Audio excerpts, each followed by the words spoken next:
Bonjour, bonjour. J'espère que vous allez bien. Aujourd'hui, j'avais envie de vous parler d'un nouvel instrument de musique. Et donc, je vais vous présenter cette petite guitare. Ça ressemble à une guitare, mais ça n'en est pas une. Déjà, elle est plus petite. Et c'est un instrument qui s'appelle le quattro. Le quattro vénézuélien, parce qu'il existe plusieurs quattros différents. Alors, ça s'appelle un quattro pour une raison toute simple. Vous allez voir, c'est qu'en fait, il y a quatre cordes. Un, 2, 3, 4. Ok, donc quattro pour 4 instruments à 4 cordes. C'est un instrument que j'apprécie beaucoup parce que déjà j'aime bien la sonorité. Ça évoque pour moi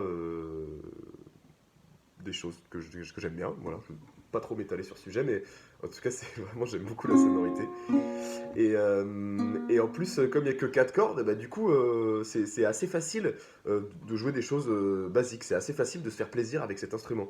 Plus facile qu'avec la guitare, qui a 6 cordes, même si la guitare, c'est pas non plus un instrument qui est très difficile au début. Là, le fait qu'il n'y ait que 4 cordes, c'est quand même assez pratique. C'est un instrument qui est utilisé traditionnellement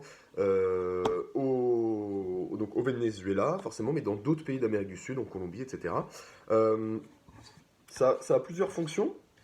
Ça sert notamment à accompagner une danse qui s'appelle le joropo.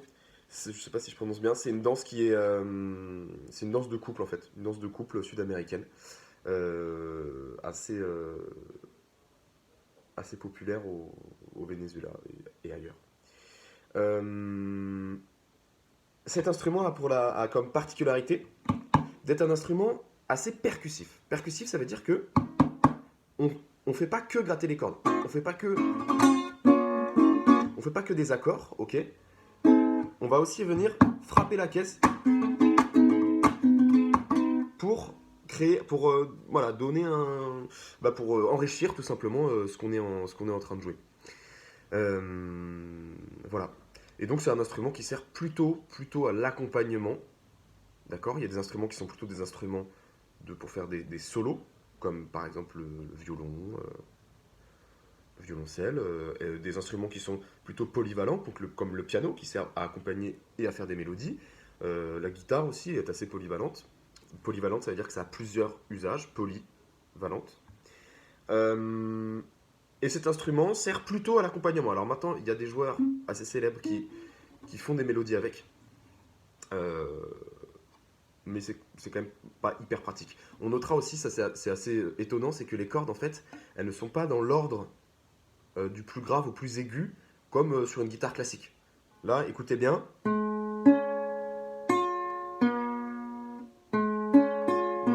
Ok, la corde la plus en bas est la plus grave, la plus fine est au milieu, la plus aiguë. Voilà. Et donc, si on fait une petite démonstration d'un petit morceau, bon, je sais pas très bien en jouer, hein, j'ai appris un peu comme ça. Mais...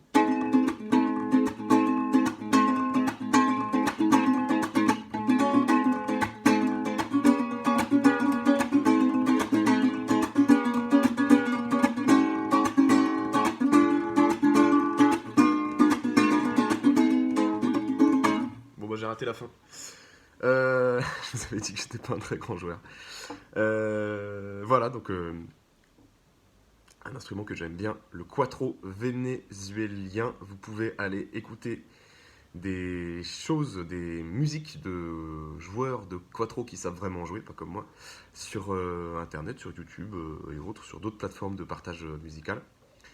Voilà, j'espère que cet instrument vous plaira et que vous aurez envie d'explorer un peu l'univers des musiques traditionnelles sud-américaines parce que c'est un univers qui est très riche et qu'on ne connaît pas très bien ici en Europe. Allez, à bientôt!